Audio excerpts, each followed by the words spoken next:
میرے کریم نبی صلی اللہ علیہ وآلہ وسلم آپ صحابہ کی ایک مجلس میں تشریف فرما تھے، اللہ کی تعریف بیان کر رہے تھے، حمد بیان کر رہے تھے، دین کی باتیں سکھا رہے تھے۔ اتنے میں ایک عورت آئی، اللہ تعالیٰ نے اسے بڑے ہی حسن سے نواز رکھا تھا، جوانی سے نواز رکھا تھا۔ وہ خوبصورت عورت آئی، آقا کریم کی خدمت میں حاضر ہو کر عرض گزار ہوئی، آقا میں لاوارث ہوں، میرے ماں باپ نہیں ہیں، میرا کوئی بھی نہیں ہے، لہٰذا میں خود کو آپ کے حوالے کرتی ہوں، میں خود کو آپ کے حوالے کرتی ہوں، آپ کی مرضی، آپ جہاں چاہیں میری شادی کر دیں، میں خود کو آپ کے حوالے کرتی ہوں۔ حسین و جمیل ہے، حسن کی ملکہ ہے، شہزادی ہے، لاوارث ہے، اس کا کوئی وارث نہیں۔ کہتی آقا میں اپنی رضا کو آپ کی رضا پہ قربان کرتی ہوں، اپنی مرضی کو، اپنی خواہشات کو آپ کی مرضی پہ قربان کرتی ہوں، آپ جہاں چاہیں میری شادی کر لیں۔ اسی مجلس میں ایک غریب، بہت ہی غریب صحابی موجود تھے، نہ مالدار تھے، نہ صاحب منصب تھے، نہ صاحب اقتدار تھے، نہ معروف خاندان سے تعلق تھا، رشتہ داروں کی تعداد بھی زیادہ نہیں تھی، رنگ کے کالے تھے، نین نقش بھی عجیب سے تھے، لیکن یہ جو دل تھا نا، یہ اللہ رسول کی محبت سے سرشار تھا۔ اس دل میں اللہ رسول کی محبت کے علاوہ کسی اور کی محبت نہیں تھی، اس دل میں اللہ کے پیار کے علاوہ کسی اور کا پیار نہیں تھا، اس دل میں تھا تو اللہ رسول تھا، دنیا نہیں تھی۔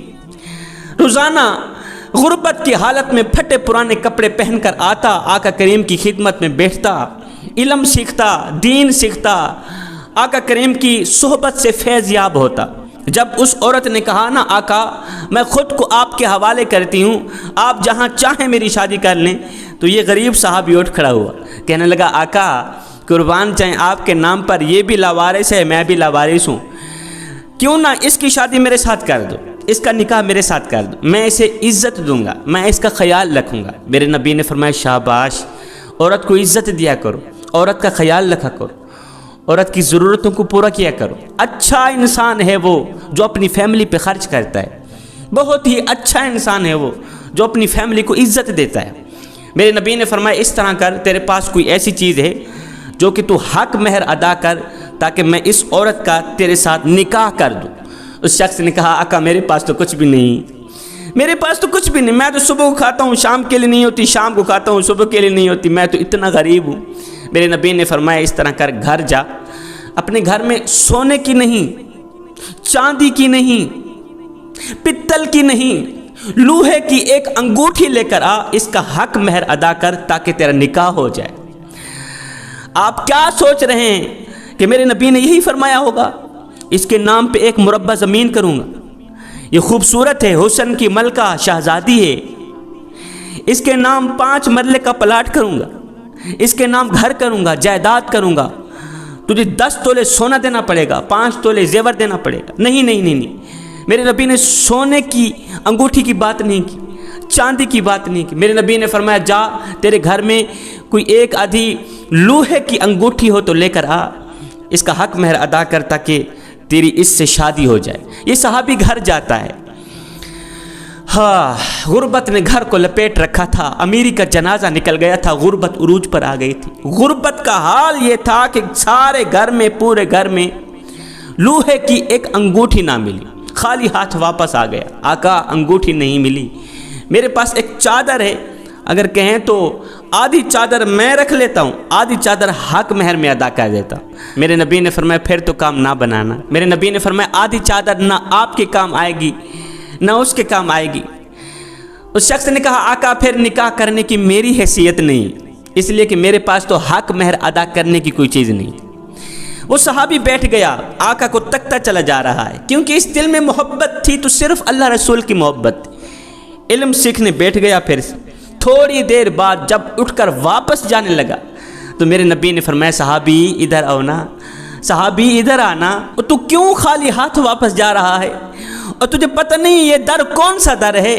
یہاں تو دشمن بھی آتا ہے مالا مال بن کر جاتا ہے، یہاں تو دشمن بھی آتا ہے جھولیاں بھر کے جاتا ہے، خالی ہاتھ واپس نہیں جاتا، تو میرا بن کے خالی ہاتھ جا رہا ہے، کیوں جا رہا ہے؟ ادھر آنا۔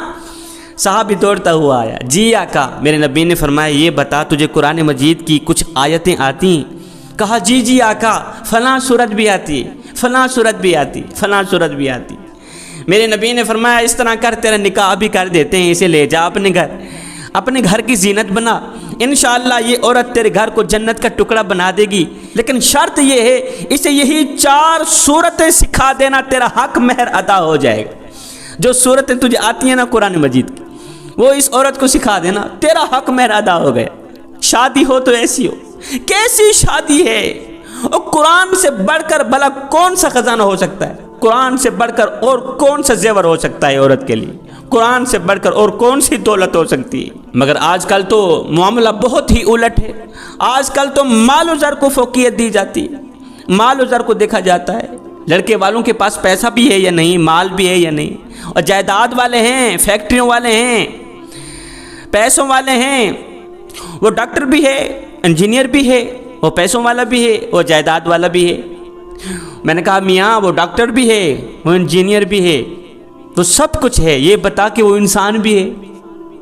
اگر وہ انسان ہے تو سب کچھ ہے، اگر وہ انسان نہیں تو کچھ بھی نہیں۔ اور کہیں ایسا تو نہیں ہوگا کہ ابھی تو وہ عزت کے ساتھ تیری بیٹی کو اپنے گھر لے کے آئے، بعد میں اسے اتنا بے عزت کرے، اتنا بے عزت کرے کہ بات بات پہ کہے کہ بکواس بند کر، نہیں تو طلاق کی پرچی ہاتھ میں پکڑا کر گیٹ سے باہر نکال دوں گا۔ کوئی ایسا جانور تو نہیں۔ جانوروں کے ساتھ رشتہ داری نہ کرو، انسانوں کے ساتھ رشتہ داری کرو، انسانوں کو اپنا بناؤ، جانوروں کو اپنا نہ بناؤ۔ انسانی روپ میں جو اس طرح کے جانور ہوتے ہیں وہ خود بھی ذلیل ہوتے ہیں، انسانوں کو بھی ذلیل کرتے ہیں۔ پیسوں کو فوقیت نہ دو، مال و زر کو فوقیت نہ دو۔ یہ دیکھو کہ وہ لڑکا انسان بھی ہے، وہ نماز بھی پڑھتا ہے، وہ قرآن بھی پڑھتا ہے، وہ اللہ اللہ بھی کرتا ہے، اس کے دل میں اللہ رسول کی محبت بھی ہے یا نہیں؟ اگر وہ نمازی ہے، اگر وہ قرآن پڑھتا ہے، اگر وہ دین کا علم رکھتا ہے، تو پھر بسم اللہ پڑھ کر حامی بھر دیں، اللہ پہ بھروسہ رکھ کر حامی بھر دیں، رشتہ کر دیں۔ حضرت مولانا جلال الدین رومی رحمۃ اللہ تعالیٰ علیہ سے پوچھا گیا، حضرت یہ زنا کیسے ختم ہوگا؟ یہ زنا جو پھیلتا چلا جا رہا ہے، یہ زنا کیسے ختم ہوگا؟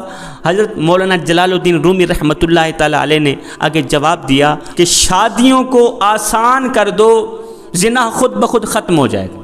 شادیوں کو آسان کر دو، یہ جو شرائط ہیں، یہ جو 50 لاکھ حق مہر لکھا جاتا ہے، اسے ختم کر دو، جہیز ختم کر دو، جہیز پہ لعنت کرو، ان شرائط و ضوابط پہ لعنت کر کے شادیوں کو بالکل آسان کر دو، یہ زنا ختم ہو جائے۔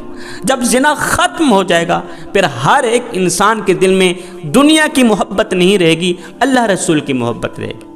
میں دعا کرتا ہوں اللہ تعالیٰ میری حاضری قبول فرمائے، اللہ تعالیٰ ہمیں حق سچ بولنے کی توفیق عطا فرمائے۔ فقیرانہ آئے صدا کر چلے، نمازی بنو تم دعا کر چلے۔